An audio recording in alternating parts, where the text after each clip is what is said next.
Thank you, sir. Please give it up. Lots of noise.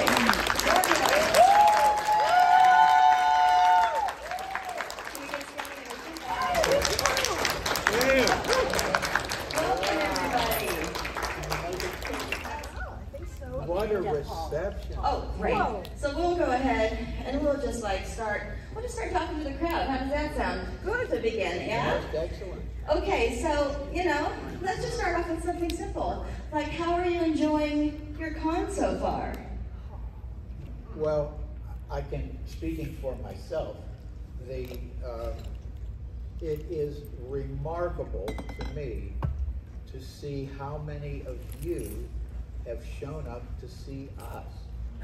It's very, very unusual for any movie in today's disposable entertainment world to have lasted for 55 years. And I'm shocked. So we are just so glad to see you. Love you.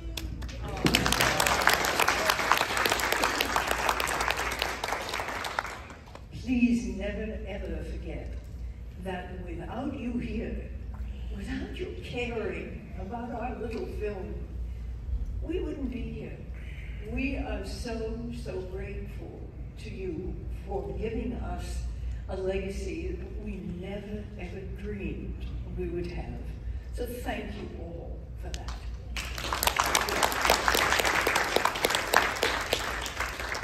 I'm continually surprised at how many of you weren't even born. And you just love the film. It's part of your life, and we are very grateful. Yes, thank you.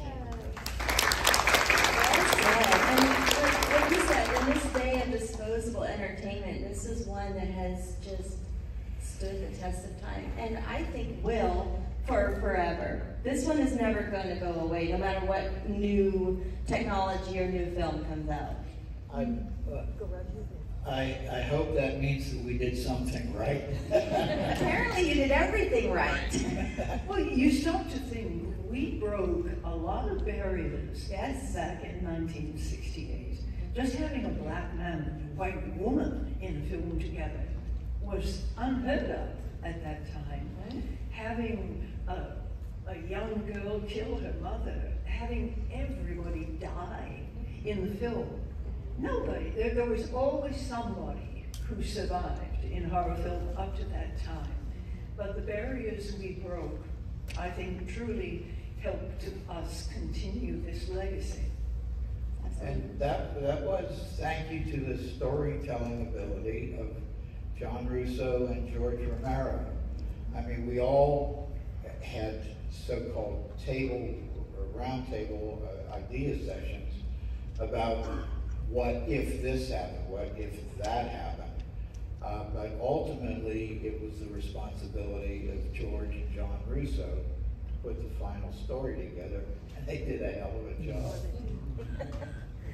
It's such a simple story, but it's so effective. Right. Survival. Yeah, exactly. Yeah. If I may, if you'll all recall, no mention was made in that film that there's a black man.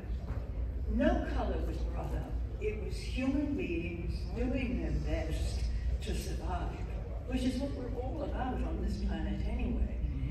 To me, that's what touches my heart most about our film. Do we have? Oh, here comes Paula. All right, guys. Very good, excellent. Yes. Let's do this again.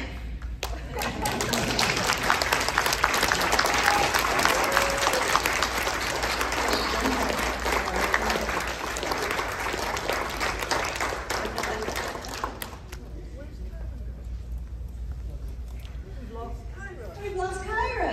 All right, guys, I'm going to start off with the official questions because, that was just like killing time talking. But we hit some very important we got quick. Well, like we said, it's a very important movie. It is a very important movie. I would love to know how you all got involved in the beginning with Night of the Living Dead. What was your audition like? What happened?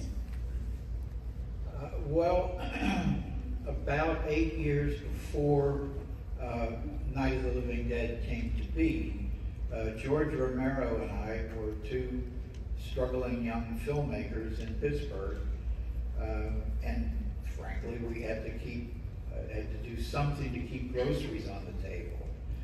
So we formed a film production company to make TV commercials, business films, that kind of thing. And that was in the beginning of the 60s. And our company became successful enough making TV commercials and business films that we knew that the ambition always was that we wanted at some point to make what we refer to as a real movie. We had no idea what that real movie would be, but we knew we wanted to make one. And so we kept at it over a period of over the 60s, basically. And by the time 66 rolled around, we had enough equipment, editing equipment, production equipment, to actually make our own film. And that's when the Night of the Living Dead started to develop a head of steam. And we hooked up with a company by the name of Hardman Associates. Hardman Associates did the same kind of thing that we did, except in audio production. They did radio shows, they did radio commercials, that kind of thing. And Judith Ridley worked with them at the time that we were getting the two companies together. And Carl, I won't get into Judy's part of the story, Judy O'Day's part of the story, but Carl was the co-producer of the film once we decided to make it. And he introduced us to Judy O'Day, although years before, Judy and I were at the Pittsburgh Playhouse in a musical. I was a chorus boy and she was a chorus girl in a farcical music called Leave It to Jane. And that's when we first became aware of one another. So I'll let her then pick up with her story about how she got involved. You've heard the expression, who you know can make a difference. It really worked in this case. Carl Hardman and Marilyn Eastman worked at the Hardman Associates. By that time, I was in my very, very early 20s, I think 21, 22. I had spread my wings from musical theater into television, variety shows. I was on the local TV and I'd sing up a storm. But I also went into radio and TV commercial work, audio work. We did so much of that at Hardman Associates. I got to know Carl and Marilyn extremely well. Well, back in '67, I thought, I want to make it big in Hollywood. I was so excited to be a young working actress. Went off to Hollywood. Within that year, I got a call from Carl Hardman saying, Russ, Streiner, George, Romero, Marilyn and I want to make a film, Jack Russo. Would you be willing to come back and audition for it? I left Hollywood, got on a plane, came back to Pittsburgh, auditioned. I don't know if I can tell you much about that audition, except George didn't say anything. I just did what I was asked to do, and then I left, never thinking that possibly I would be in the film. But as luck would have it, and because I knew Carl and he very kindly invited me, George chose me to be Barbara, and I will thank him to the day I die. I was a student at Art Institute, and I was waiting for the bus one evening on my way home, And I had my portfolio with me, and a young man stopped me and asked me if I was an art student. I said yes. He asked me if I did caricatures, and I said yes. And he told me that he had a client that would like to have caricatures done of all of their employees, their staff. And that was Hardman Associates. And so before I graduated, I had done everyone everyone in the staff, and most of them were in the film somewhere. And I knew George and I knew Russ from their trips over to Hardman Associates. And I decided that I would like to go to work for Russ and George. And I parted on very good terms with Carl and Marilyn. And so I went to work at Latent Image, and that's when they were casting for the film. I don't recall that I had an audition. I do remember reading for the part of Barbara, and I was dreadful, really. Stunk up the place. And so they created this little role of Judy for me, and that's how I got to be in.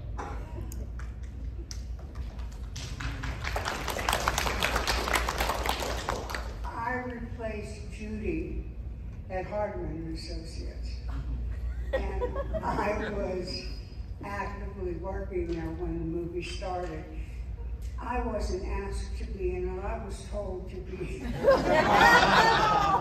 I would work all day at the studio and then go out at night and work on the movie. So I wasn't interviewed for it at all. And the question is, how did you get involved in Night of the Living Dead, and what was your audition like? I replaced Paula at No, I was 9 years old when the movie started shooting, and I am Carl Hardman's daughter. So, you know, a little nepotism crept into the scene there. But I woke up one morning and my mother woke me up for school and said, "Honey, you're gonna flip." And I said, "Why, is like school canceled or something?" And she said, "No, you're gonna be in a movie." So again, I was told I was gonna be in a movie. And so I was a horror junkie by that time anyway, watching Bill Cardille on Chiller Theater. And so, you know, when I found out I was gonna be a monster in a movie, I was thrilled. So, and the rest is history. Yeah, it sure is. We spoke a little bit earlier about how amazing this movie was in breaking racial boundaries and not talking about it. I wanted to know, do you guys have any memories about meeting or working with Dwayne Jones? Dwayne Jones grew up in a suburb of Pittsburgh, Duquesne, PA, but we didn't know him. We had a friend, a mutual friend by the name of Betty Ellen Hawkey, who did know Dwayne. He was off at that time making a living as a struggling actor in New York, primarily live theater, and teaching theater in New York City. And Betty Ellen, who worked with a publisher friend of ours, knew that we were planning to make this film in 1960, started to get ahead of steam in 1967. So in 1968, Easter weekend, Dwayne was coming back to Pittsburgh to visit his family for Easter weekend. And Betty Ellen arranged with us that on his visit to his family, that he might be able to audition for the character of Ben. And we said, that's great, it works out for everybody. Up until that time, our friend Rudy Ritchie was supposed to play the character of Ben. We were just moving forward, but as a courtesy to Betty Ellen and to Dwayne, we said, sure, he can audition.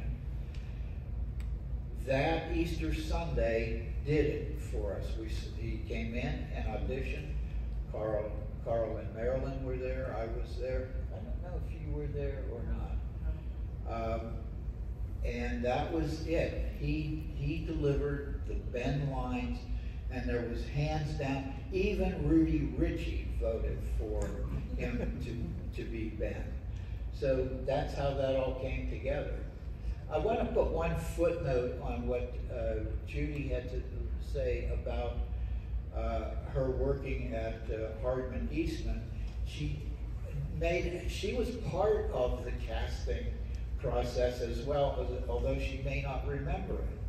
She was an art student, and as our story developed, these were recently dead people because we didn't have the skills to do fantastic makeups of decayed bodies and all that. So we made them recently dead. Okay, recently dead would mean that somebody would probably be naked. Why don't we put a naked woman in it? Well, Ridley said that? no, we were discussing among ourselves. We're getting ahead of you. So, we don't know any women that are willing to show up naked in a movie. So, fortunately, Judy, in her art classes, her life classes, happened to know a nude model. So, go ahead and tell the story how you recruited the nude model. Her name is Carol. I don't know her last name. She was just lovely, and you know, it's a very hard thing to be a life model. You have to sit perfectly still for 20 minutes or so, don't move, and then when you do get a break, when you come back, you have to assume the exact same position. And she was I believe, a single mom, and she worked very hard. And so we approached her through the school, because she was still doing that job. She was still a life model, and she was willing to do that. I don't recall what happened. I mean, she came into the studio, obviously. Yeah, and she was willing to do it. Yes. So. Oh, I have to add to this. When she came in and we were on set, we were going to film, of course, everybody had to have makeup on. I don't know if it was George or someone who said, would anybody help put makeup on the naked lady? You've never seen a woodwork as quickly at all school of folk.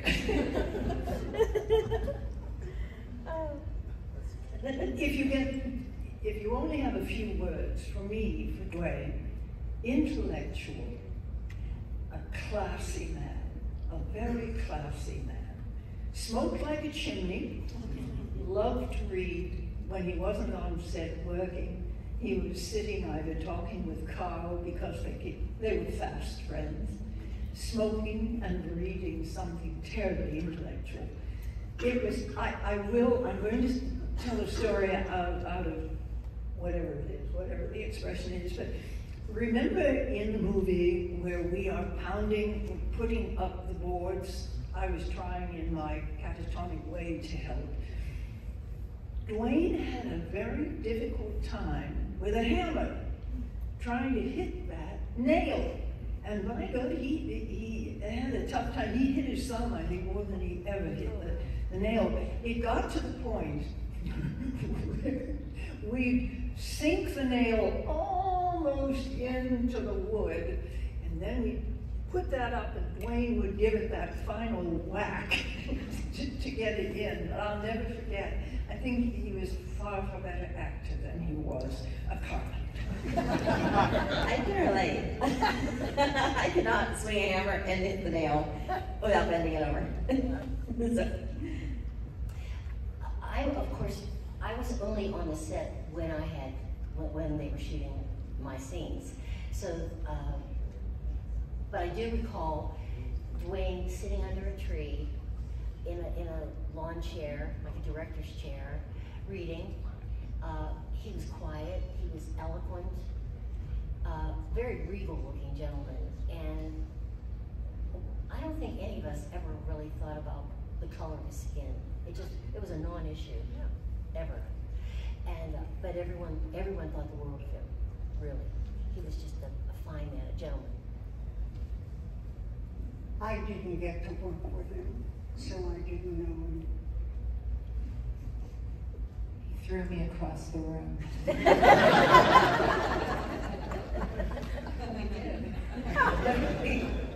I really loved Dwayne. Hi Jim. He was a very nice man, and he was very kind, and I know that he expressed concern about that scene where he had to sort of swing me over to the couch, and he was just, I admired him, and years later, I never stopped thinking about him. I always wanted to meet him again. He was good friends with my dad, and when my dad would go to New York for, various reasons, I don't know what, but they would always get together and have dinner and, chat. And I wish that I could have met him again and talked to him. I wish he were here. But yeah, he was really, really, he was interesting, he was kind, he was brilliant, talented, just really, really gifted. Gone way too soon. Yes. Yeah. And speaking of your scene with him, how was it blocking that out and choreographing the physicality of it all? There was no choreography. No. I was trying to attack him, and when I watched the movie, I can see myself laughing because it was funny. Yeah.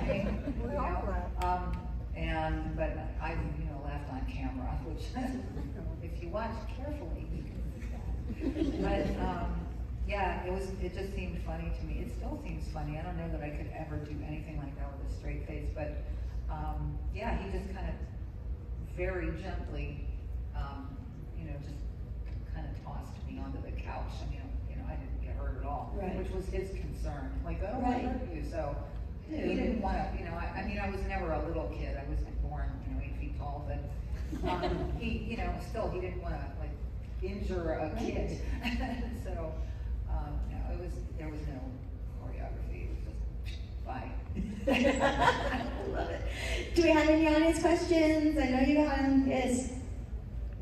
I just wanted to ask, is it interesting, how do you feel just looking back at the film's legacy and zombies in particular? Are you familiar with the other movies George Romero made, the Rest of the Dead trilogy, and just how his movies affected zombies and horror and film in general? Very interesting question.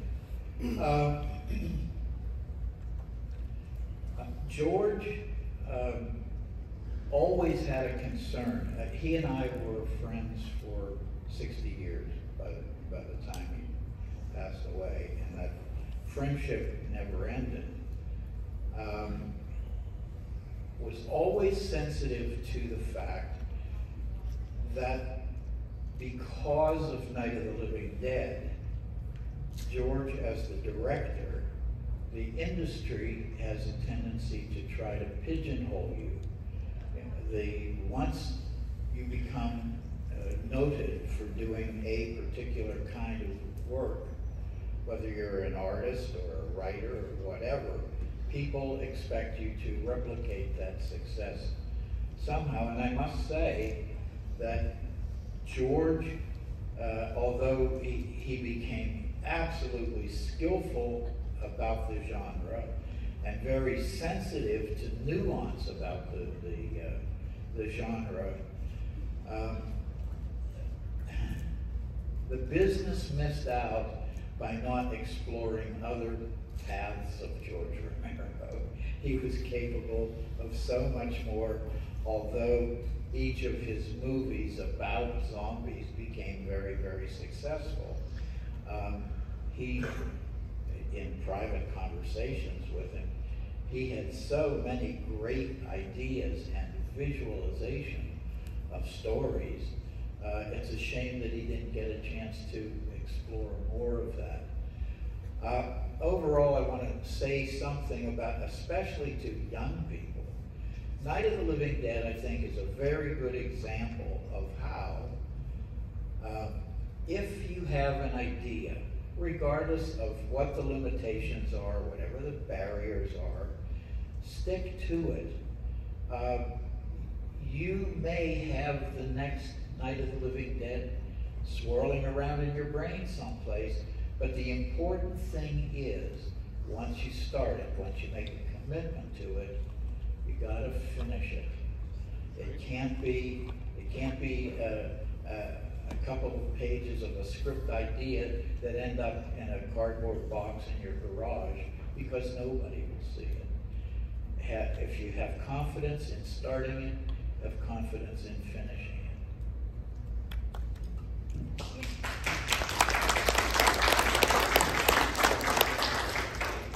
Just, if I may just add to that, the evolution of zombie from what we called ghouls in Night of the Living Dead, and then their evolution into what we now know as The Walking Dead, and so many different kinds of zombies. I have to say that in my heart, Bill Heinzman, who played our ghoul / zombie, will always be, I call him zombie number one. He, in my mind, set the bar for what I feel. You may feel differently, but I feel that was the true zombie. Bill Heinzman, God rest his soul, what a wonderful fellow he was to work with. I hope some of you got to meet him as well.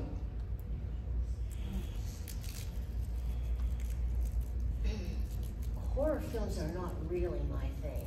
And I'm amazed. I'm truly, well, I'm delighted that I was in the film, but I'm truly amazed that the genre has just blown up. And I think it had to do with Night of the Living Dead.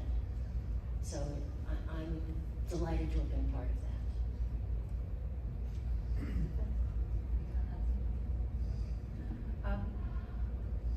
Well, I'm not really a huge fan of zombie films anymore. I used to be, but I kind of feel like everything there's not a lot to be said about zombies anymore. I mean, and I think I like the way George used them. They were just tools to tell another story. It wasn't really about the ghouls or zombies. It was about something else, and they were just kind of, in the background.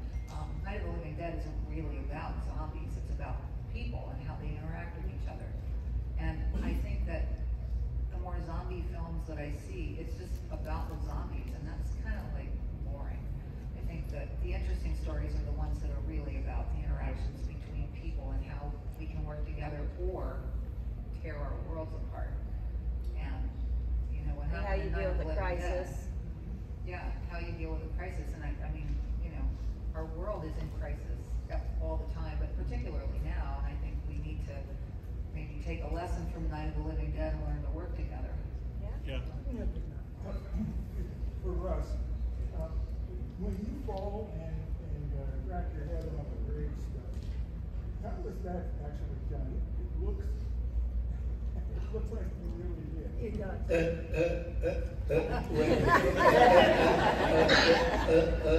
We really did. It was choreographed for the camera, that when Bill Heinzman and I struggle and tussle, that we would fall in a choreographed way that my shoulder actually took the impact, and then it was a sound effect. We also, it was a very delicate situation in that we were working in the resting place of other people, and we wanted to be respectful of the area that we were in. We didn't want to indiscriminately, yes, you do see some of the names on the tombstones and so forth, but we wanted to make sure that we had permission to use those names. But in the case of the head hitting the tombstone, it was more a sound effect than it was anything else. Do you know what that sound effect, how it was produced? Do you know what it was? Anybody? Want to take a guess? Oh, the young man of your own guess. All right. Well, I don't know exactly, but I know Gary Streiner, your younger brother, worked as a sound engineer on the movie, but I Yes. thought maybe Carl Hardman and Marilyn Eastman also worked on the sound for the film? Oh, absolutely. That was their business. Yes. Yeah. Carl and Marilyn did sound production. Back in those days, in the 60s, radio production was, you had to create images in people's minds with sounds, and they were very, very good at that. But anyone want to take a shot at what the actual sound was? A watermelon. Boom! Wow. Well, I just had a couple. You were talking about the makeup for the naked woman, but in the movie we just see her from behind. Did they give up on the makeup? Yeah, we only had enough budget to do one side. We had to pick which side that was. Okay. And we didn't want to create any frontal nudity censorships for our fledgling movie. I have a memory of that night when the entire city, I believe, of Evans City was they all brought their lawn chairs and they were lined up along the perimeter out of camera range. I guess word got around that there was going to be a nude woman. That same night was that she was there, that Carol was there, was also the night that we were exploding the truck. So we wanted to make sure that we had the volunteer fire company there, but we stalled and delayed and delayed and delayed, thinking that people would go home. They didn't. We're filming at 3 o'clock in the morning, and everybody's huddled in blankets and lawn chairs, waiting for the nude woman and the truck to explode. My other question was, regardless of, how you felt like, hey, Dwayne Jones is a great actor, we're glad to have him. Part of what was so transgressive about that film was it really changed. I remember one film scholar said, never since Todd Browning's Freaks did a film change the direction of what was able to be shown, because there was still the backlash against the civil rights area. There was the hippie movement. And so you had a black man taking charge. He ended up being right. He hits a white woman. He fights with a white man and shoots him, and he's the hero. And, I can only imagine, some of the parts of the country seeing this movie, people were probably more pissed off and horrified by things like that than by the zombies killing people. Well, your observation is absolutely correct. And we didn't think as much about that as Dwayne did. He was more cognizant of that. When we talk about independent film, what does that mean? Well, in the case of Night of the Living Dead,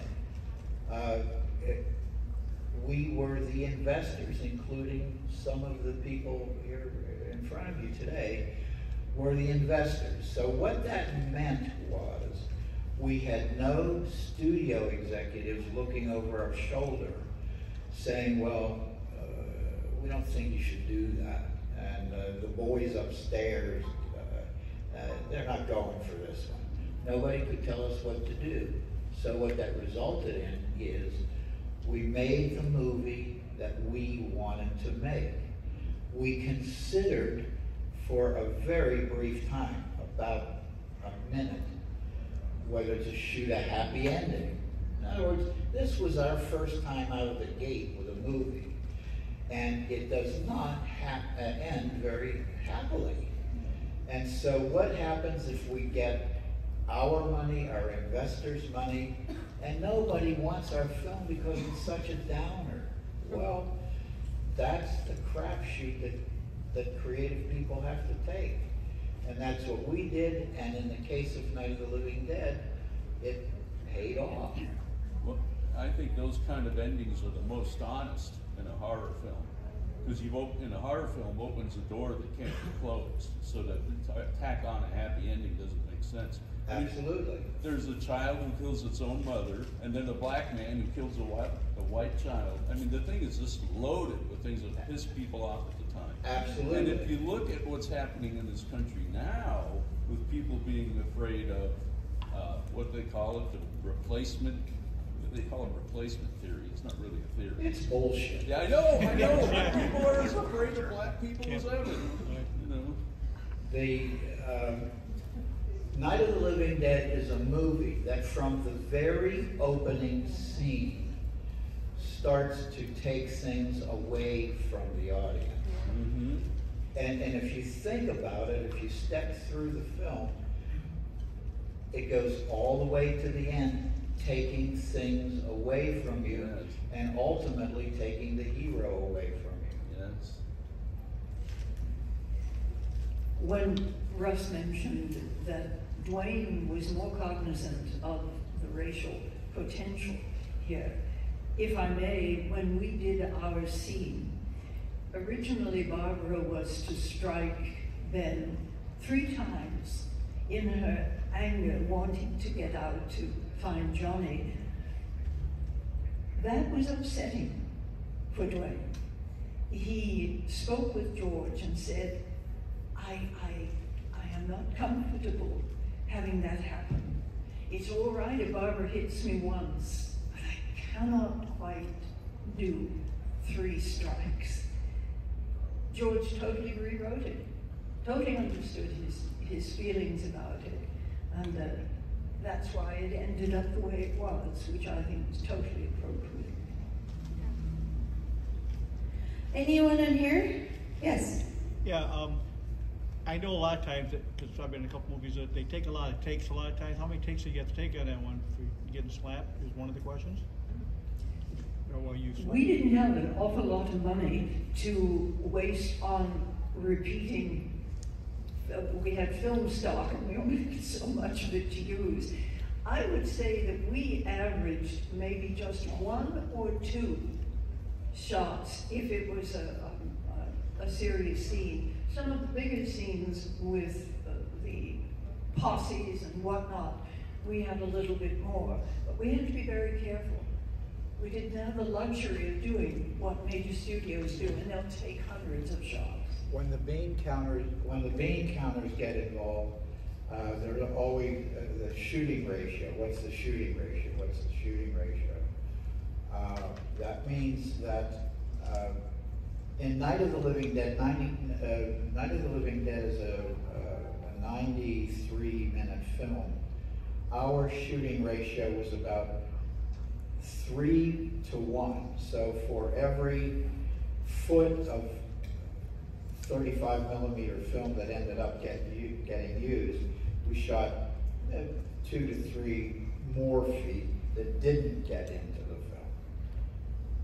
Oh, definitely a wonderful job on it. And but I was curious, how come your name wasn't put in the credits of the movies? I know back in the 40s, a lot of times 30s, even when we had a lot of lines, sometimes they did not make the credit, but since you were investing in the movie as well, your name didn't go in the credit on the film. The interesting question. Being one of the producers along with Carl Hardman, one of our jobs was to make up who would be credited in the film. Since I was involved in the film, my brother Gary was involved in the film, my mother Josephine was involved in the film, her car was involved in the film. I didn't want the credits to take on the impression that it was somehow the Streiner show. It was far from that. So I decided to leave my Johnny credit out. I never took credit as Johnny. I did take credit as a co-producer with Carl, but Johnny never got a credit. Never knew that story. You learn something new every time you go to one. Absolutely. We have time for 1, perhaps 2 more in the backpack. Yeah. So thank you all for being here today. So my question kind of goes back to what you were saying earlier that you guys made the film that you wanted to make, and I was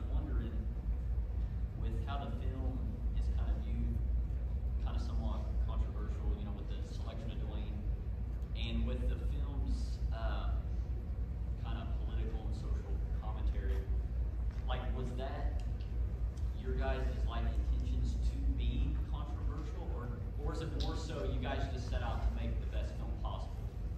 Dwayne was the best actor for that part, and that's why he got the part. As we said before, he was more concerned about how the film would be viewed in various parts of the country than we were.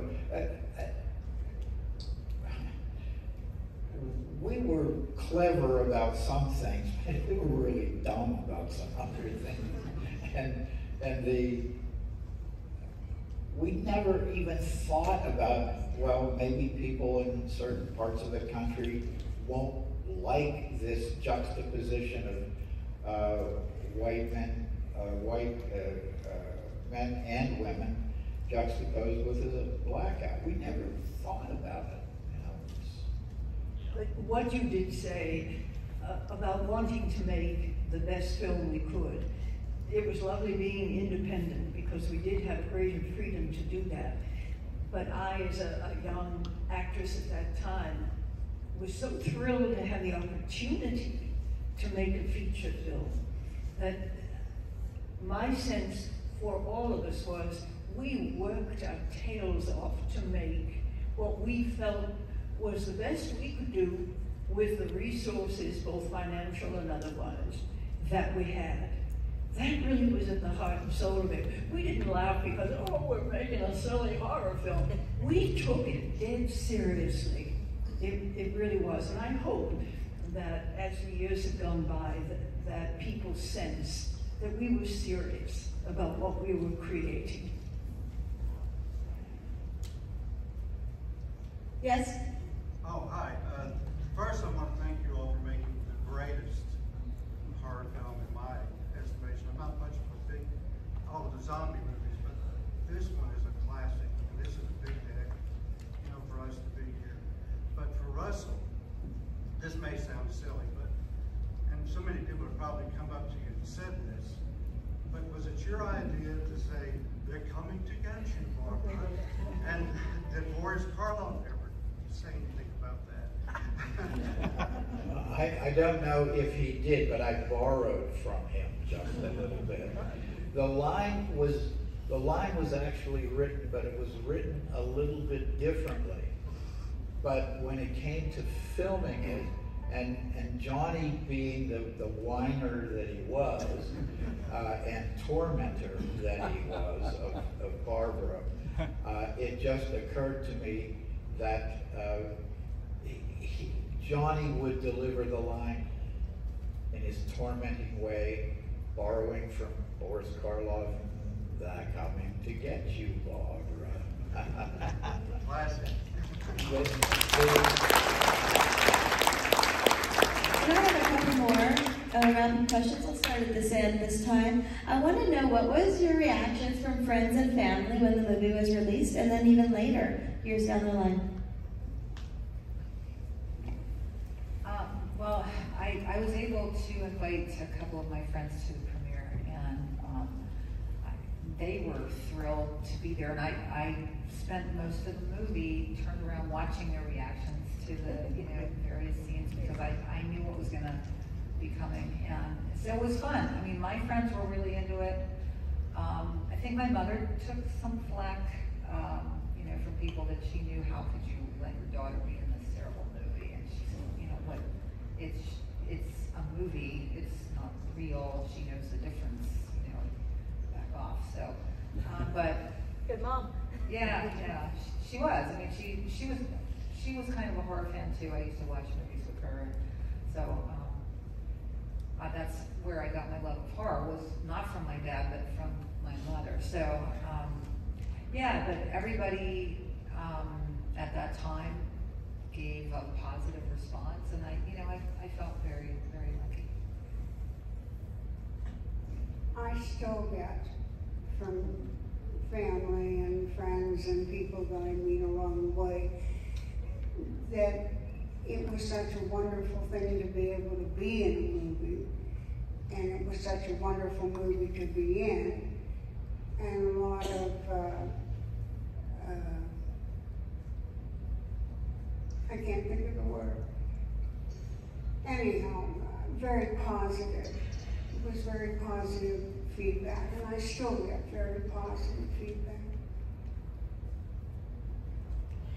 The premiere was a very big night for all of us. And I remember the limo came, and my whole family went. And I remember having my hair done in this upsweep, and I had about 1 million bobby pins holding it together, and a wonderful dress. It was just, it was a glorious evening. And I think my parents were, that evening, it all kind of came together. They've done it. And I think they were very proud of us all. And I don't really know, my parents didn't talk about it a lot. They were very quiet people. And, but I think they were very, very proud that it was done, and that it was truly a scary movie. Yes. My parents received it similarly to what Kyra said, in that how could you let your daughter be in something like that, especially with children hiding under their chairs because everybody died. But as the film went on, I think people had more and more perspective about what the film actually was about and how it was done. That flack fell away, and people then began to think, maybe this has more to it than we originally thought. So that,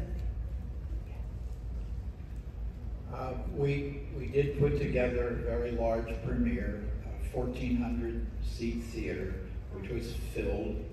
Limos, lights, big celebratory event. And my grandmother got her first ride in a limousine, and she was enthralled with everything that was going on. Oh my goodness, my grandson Russell, look what he's been involved with. She knew we were making a movie. She had no idea what the subject matter was. None. So comes the first scene with Barbara and Johnny, and granted, the theater's all dark now. Barbara and Johnny and messing around in the cemetery. Then comes Bill Heinzman. The fight starts. He knocks my glasses off, and out of the darkness of the theater you hear, "Russell, he broke your glasses." That's amazing. And to wrap this up, I just wanted to ask you all again, as young actors and filmmakers in general, you all were young, some younger than others, right? What was a moment on the set that taught you something important and that maybe you refer back to later on in life?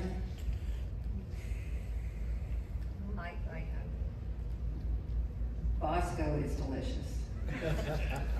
That's what they use for blood.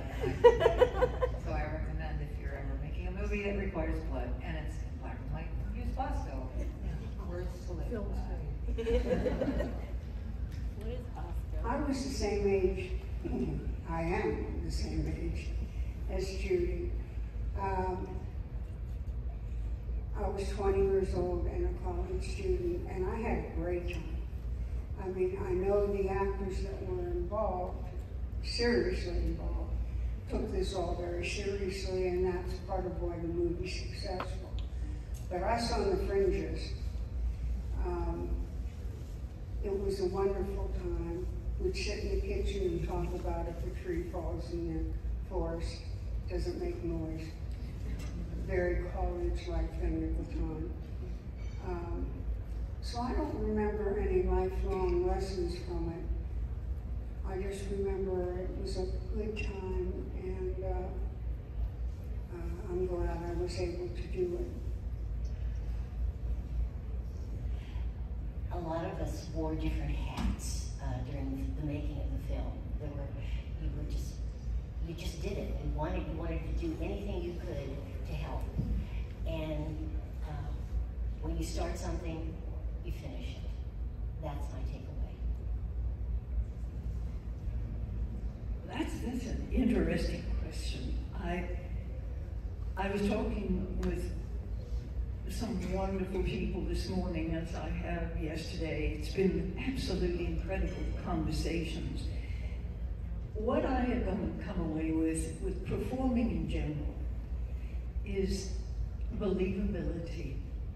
If an audience member can come away from, whether it's horror or romance, whatever it is, and say, I believed that person. I believed she was truly who she was. She took me into her story. That has stayed with me all my performance life. And fortunately, I'm still out there trying my best to do it. But believe, if you can produce something that somebody believes, then you've done the job you were hired to do. I think that's what I walked away with. If I have taken anything away, it's, first of all, we are all, every single one of us, has some unique qualities as individuals. Talk to other unique individuals. You can never, ever tell what's going to come out of healthy collaboration. And don't be afraid of it. You know, just explore a little bit. When I was teaching young film students, and the area of making documentary films would come up, and their eyes would roll back, and they would go, oh, make a documentary, what's that all about? Well, guess what? You may have an aunt who is a textile artist. You may have a neighbor who has a magnificent beer can collection. Nothing is out of reach of good documentary exploration if you've got the intellectual curiosity to go out and find it. So keep your intellectual curiosity alive. All right, guys, with that, I want to close this by saying it is an honor to just be in the same room as you all. But a great honor to get to talk to you and hear your stories. So thank you. Thank you very much.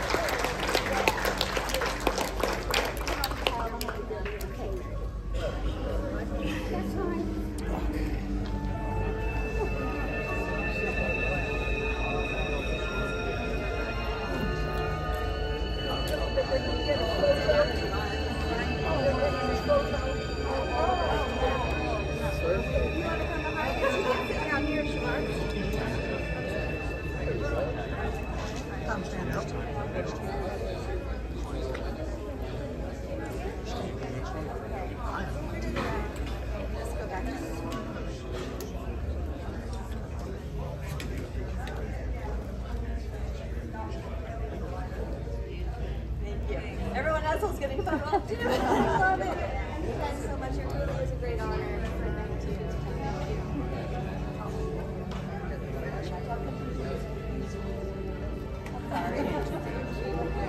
I'm sorry.